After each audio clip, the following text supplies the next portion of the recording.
السلام علیکم لسنرز، کیسے ہیں آپ سب؟ امید ہے خیر و عافیت سے ہوں گے۔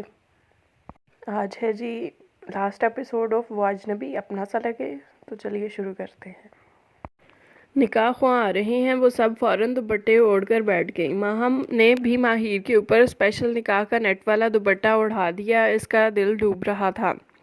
کیا اتنا آسان تھا دل میں کسی کو اور نکاح میں کسی دوسرے کو شامل کرنا؟ وہ جو دل میں ہے وہ قسمت میں نہیں۔ برائڈل روم میں ماہم، مومنہ اور ایک دو کزنز تھی ماہر کے ساتھ۔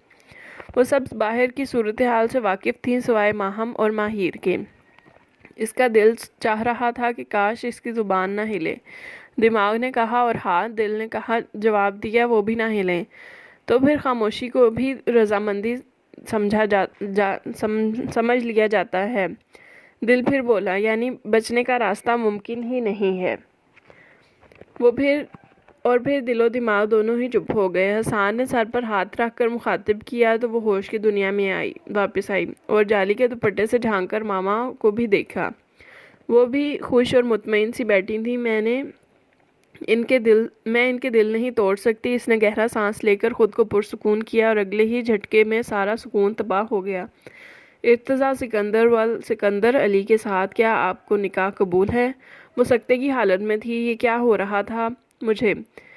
کیا میں غلط سن رہی ہوں یا میں نیند میں ہوں؟ اس کا سر چکرانے لگا۔ مولوی صاحب نے پھر دہرایا تو حسان صاحب نے اسے اپنے ساتھ لگا کر کان میں کہا، بیٹا یہی قسمت ہے، یہ سب اللہ کی مرضی سے ہو رہا ہے، تم بسم اللہ کرو، ہم بعد میں ضرور بات کریں گے۔ اس نے تحیر اور استجاب میں گھری ہوئی سوچوں کے ساتھ سائن کر دیے۔ ماہم تو خوشی سے اچھل پڑی، ہر مومنٹ پر تصویریں کھینچی، نکاح کی ویڈیو موبائل میں بنائی۔ نکاح ہو چکا تھا، سب نے ڈھیر ساری دعائیں دیں۔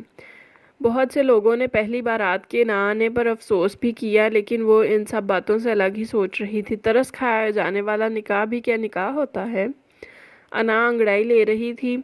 ایک طرف سے مومنہ اور دوسری طرف سے ماہم اسے پکڑ کر ہال میں لائی تھیں اور وہ پھولوں کے اوپر سہج سہج کر چلتی ہوئی اسٹیج کے قریب پہنچی تو ان دونوں نے اس کا ہاتھ چھوڑ دیا۔ چاچو، اب آپ خود میری فرینڈ پلس چچی کو اوپر ریسیو کریں، ماہم نے شوخ انداز میں کہا تو سب کے کہکہوں سے ہال گونج اٹھا۔ ارتضیٰ اس کی بات کو انجوائے کرتا ہوا اٹھا اور اپنا ہاتھ اس کی طرف بڑھا دیا۔ وہ اندر ہی اندر آگ میں جھلستی جا رہی تھی۔ وہ تین مردوں کے ہاتھوں تماشا بن گئی تھی اور وہ سب اس کے اپنے ہی تھے، اس کی پرواہ کیے بغیر تماشائیوں کی طرح ہنس رہے تھے۔ آگ لگا دوں گی میں تم سب کی ان ہنسی کو، یاد رکھنا۔ ہاتھ پکڑنا تو دور کی بات ہے، اس نے اس شخص کی طرف دیکھنا بھی نہیں چاہتی تھی۔ وہ خود سیڑھیاں چڑھنے لگی تو سب نے فوراً شور مچا دیا۔ یہ تو غلط بات ہے ماہر، تم ہمارے سامنے ہی دلہا بھائی کا ہاتھ جھٹک رہی ہو، ہم تمہیں ایسے نہیں اوپر چڑھنے دیں گے۔ وہ سب ہی اسٹیج پر چڑھ کر کھڑی ہو گئیں۔ ارتضیٰ اسے یوں اگنور کرنے کی وجہ کو سمجھ گیا تھا، لیکن پھر بھی اس نے ہاتھ آگے کیا تھا اور نہ چاہتے ہوئے بھی اس نے تھام لیا۔ کپل شوٹ، فیملی شوٹ، ان لاز شوٹ، پتہ نہیں ماہم کیا کیا کروا رہی تھی۔ آخر رخصتی کا وقت بھی آ گیا۔ ارتضیٰ اپنے پاس کھڑے مردوں کو کچھ کہہ رہا تھا۔ ہم ہوٹل میں رہیں گے، میرے دوست نے بکنگ کروا دی ہے گھر میں اچھا ویلکم کرنے کے لیے، بھابھی راضی ہوں گی تب بھی تو گھر لے کر جاؤں گا اسے، ورنہ ہم اس بارے میں بعد میں بات کریں گے۔ اشفاق صاحب اور عمیر، سکندر اور حسان صاحب اس کی بات سمجھ گئے تھے۔ سب سے ملنے کے بعد وہ ہوٹل میں آ گئے۔ ہوٹل میں ارتضیٰ کا والہانہ استقبال کیا گیا۔ شاید اس کے دوست کا ہوٹل تھا، اس لیے اسپیشل پروٹوکول دیا جا رہا تھا۔ خوبصورت پھولوں سے سجا ہوا کمرہ اس کے اندر لگی ہوئی آگ کو بھڑکانے کے لیے کافی تھا۔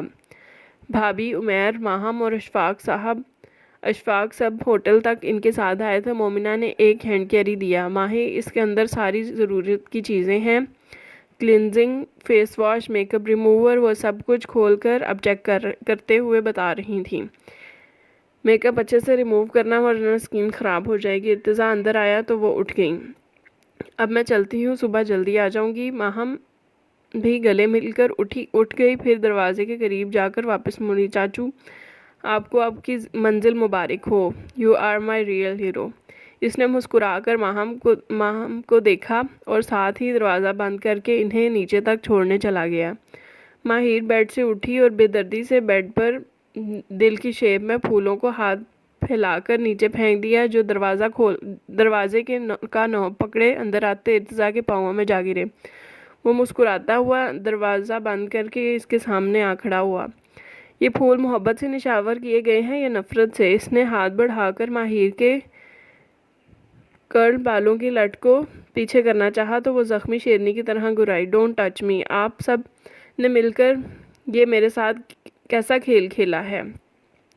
اس کا خمیازہ آپ سب کو بھگتنا ہی پڑے گا۔ کیسا کھیل؟ یہ تو حقیقت ہے ماہی، وہ نرمی سے بولا۔ کسی کی مجبوری کا فائدہ اٹھانا تو کوئی آپ سے سیکھے۔ وہ حقارت سے چلائی اور اپنوں میں اور پنوں میں جکڑے جہاز نما دوپٹے کو بے دردی سے نوچ کر پھینکا۔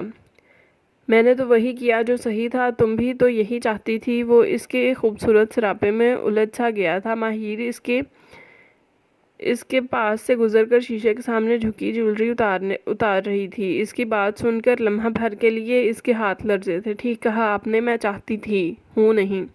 اور آپ کو کیا ہوا؟ ٹائم پاس کے لیے کوئی اور نہیں ملی تو آپ نے سوچا ہوگا کہ اس بے وقوف کو ہی جھانسے میں ڈال لوں۔ ماہی، بھول جاؤ پرانی باتوں کو، یہ ہماری زندگی کی نئی شروعات ہے۔ وہ اسے نظروں کے اظہار میں لیے صوفے پر بیٹھ گیا۔ کیسی نئی زندگی؟ ماہر کے دماغ میں ایک جھماکہ سا ہوا۔ ایک منٹ۔ وہ چلتی ہوئی صوفے کے قریب آ کر کھڑی ہوئی، کہیں یہ سب آپ کا پلان تو نہیں تھا؟ ذہن میں کڑیاں جڑنے لگیں۔ کیسا پلان؟ ارتضیٰ چونکتے ہوئے اس کے روبرو کھڑا ہوا۔ آپ نے مجھے کڈنیپ کروایا اور پھر بچانے بھی خود پہنچ گئے، اوپر سے گولیاں بھی کھائیں اور پھر بارات نہ آنے پر خود کو پیش کر دیا۔ واہ بھئی، آپ تو بڑے ماسٹر مائنڈ نکلے۔ وہ دونوں ہاتھ کمر پر جمائے بولی تو اس کی بات ارتضیٰ کے سر پر لگی۔ وہ فوراً سنجیدہ ہوا تو وہ تو سوچ بھی نہیں سکتا تھا کہ ماہر اس کے بارے میں ایسا بھی سوچ سکتی ہے۔ ماہی، سوچ سمجھ کر بات کرو تو بہتر ہے۔ وہ دانت پیس کر دبی آواز میں گرایا۔ دیکھا، غصہ آ رہا ہے آپ کو؟ یعنی میں صحیح کہہ رہی ہوں۔ وہ تیکھی مسکراہٹ سے اسے دیکھ رہی تھی۔ ارتضیٰ نے اسے بازو سے پکڑ کر اپنی طرف کھینچا تو وہ ڈولتی ہوئی اس کے سینے سے آ لگی۔ تمہیں پانے کے لیے مجھے یہ حربے کرنے کی ضرورت نہیں ہے، اور غصہ تو تم کر رہی ہو، وہ بھی بلا وجہ۔ بلا وجہ؟ مسٹر ارتضیٰ سکندر، شاید آپ بھول رہے ہیں کہ میں وہی ہوں جسے آپ نے ٹائم پاس کہہ کر دھتکار دیا تھا۔ وہ اس کی شرٹ پکڑ کر چلائی۔ ماہی، میں اپنے کہے ہر لفظ پر شرمندہ ہوں۔ سیاہ آنکھیں براؤن آنکھوں میں جم سی گئیں۔ شرمندہ تو بہت چھوٹا سا لفظ ہے۔ آپ نے میری عزت نفس کو مجروح کیا ہے۔ آپ سے اچھے تو وہ لوگ ہوتے ہیں جو جیسے بھی تھے منہ پر تھے۔ کاش میں وہاں سے واپس نہ آتی تو بابا بھائی اور آپ کے ہاتھوں کھلونا نہ بنتی۔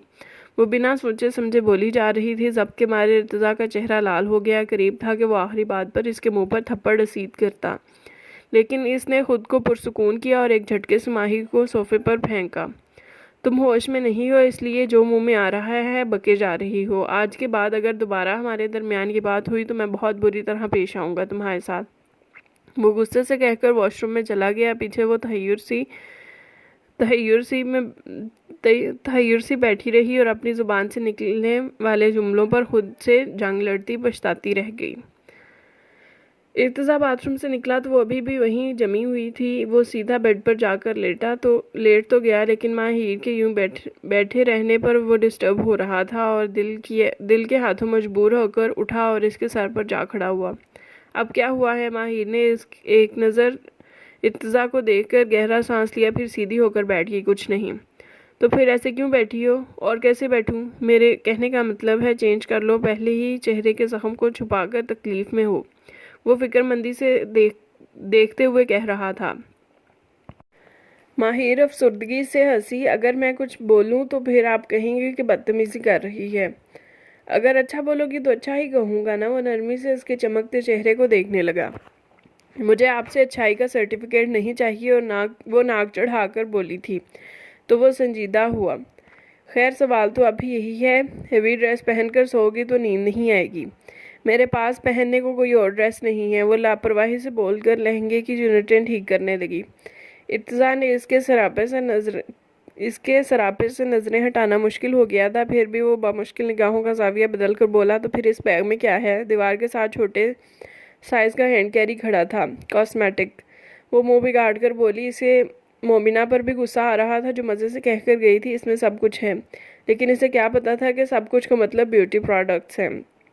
سارا! حیرت کے مارے ارتضیٰ کی آنکھیں پھیل گئیں۔ چھوٹی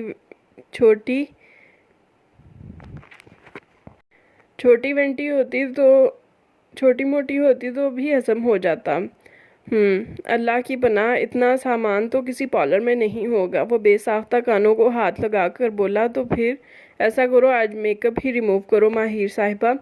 اس کے انداز میں شرارت سی تھی اور دبے ہونٹوں سے مسکرا بھی رہا تھا۔ ماہر نے اسے بری طرح گھورا تو وہ فوراً آنکھ دبا کر بولا، مجھے ایسے نہ دیکھو، کچھ ہوتا ہے۔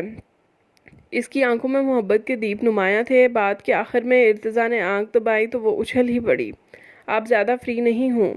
ماہر کے چبا کر کہنے پر اس کی مسکراہٹ اور گہری ہوئی۔ تم ہونے دو گی تو فری ہوں گا نا، کب سے بس گھورے ہی جا رہی ہو۔ ارتضیٰ بھی اس کے ساتھ ہی صوفے پر بیٹھ گیا تو وہ صلاحیت سے اٹھ کر بیڈ پر چلی گئی۔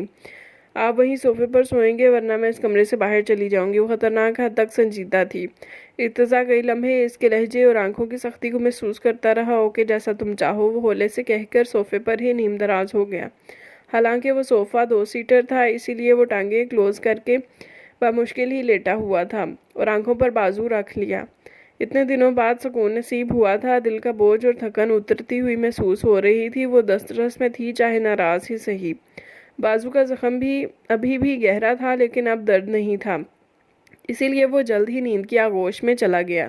ماہر نے اس کے خراٹوں کی آواز سنی تو سکون سے اٹھی اور بڑے آرام سے میک اپ ریموو کیا۔ بال ہیئر سپرے کی وجہ سے عجیب سے بم پھٹے محسوس ہوئے تو اس نے واش کرنا بہتر سمجھا۔ تقریباً 1 گھنٹے بعد وہ واش روم سے نکلی اور ارتضیٰ پر نظر پڑی تو وہ ٹھٹک گئی۔ وہ سامنے صوفے پر بمشکل سویا ہوا تھا، بغیر کچھ اوڑھے۔ ماہر نے بیڈ سے بلینکٹ اٹھا کر اس کے اوپر دیا اور وہیں سر کے قریب کھڑی ہو کر کچھ دیر اسے دیکھتی رہی، جو سوتے ہوئے بالکل معصوم سا بچہ لگ رہا تھا اور جب وہ آنکھیں کھول لیتا تو سامنے والے کو بے بس کر دیتا تھا۔ ماہر کو اس کے دیے زخم یاد آنے لگے۔ وہ سر جھٹک کر ایک متنفر نگاہ ڈال کر بیڈ کی طرف آ گئی۔ تم نے مجھے پا کر کھو دیا مسٹر ارتضیٰ سکندر، اس نے دل میں سوچا تھا، اور پھر بھاری کامدار لہنگا اوپر بیڈ پر پھیلا دیا اور آنکھیں موند لیں۔ ٹھیک کہتے ہیں، نیند تو سولی پر چڑھ کر بھی آ جاتی ہے۔ سکندر ہاؤس میں سب ایک ہی جگہ پر جمع ہو کر میٹنگ میں مصروف تھے۔ بہتر یہی ہے اس حقیقت کو جلدی تسلیم کر لو بہو، اللہ کو یہی منظور تھا، اس کے جذبے کھرے تھے تو اللہ نے خود اس کے لیے راہ آسان کر دی۔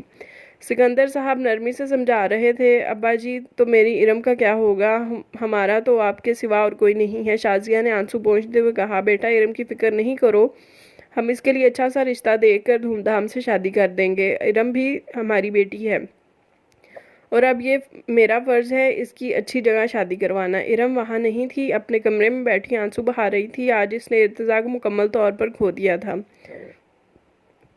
جذبات کو دفن کرنا تو بنتا تھا۔ کاش کہ اس غم میں بھی کوئی برابر کا شریک ہوتا۔ ٹھیک ہے، جیسا آپ چاہیں، شازیہ بیگم نے سر جھکا دیا۔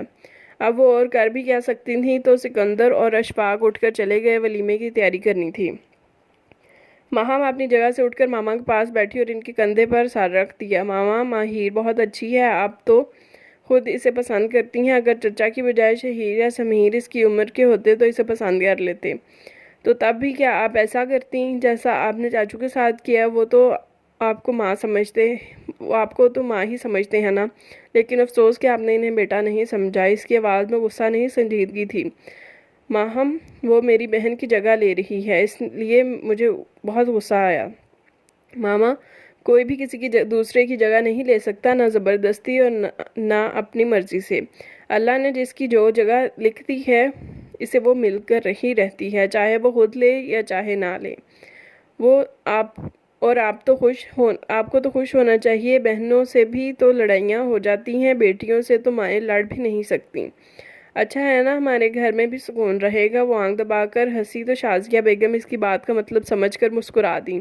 یہ تو ٹھیک کہا ہے تم نے، اگر 2 بہنوں کی ایک ہی گھر میں شادی ہو جائے تو بہت ساری باتوں پر اختلافات پیدا ہو جاتے ہیں۔ اللہ سے دعا ہے وہ ارم کے حق میں بھی بہتر فیصلہ فرمائے، آمین۔ دونوں ماں بیٹیوں نے سر جوڑ کر کہا۔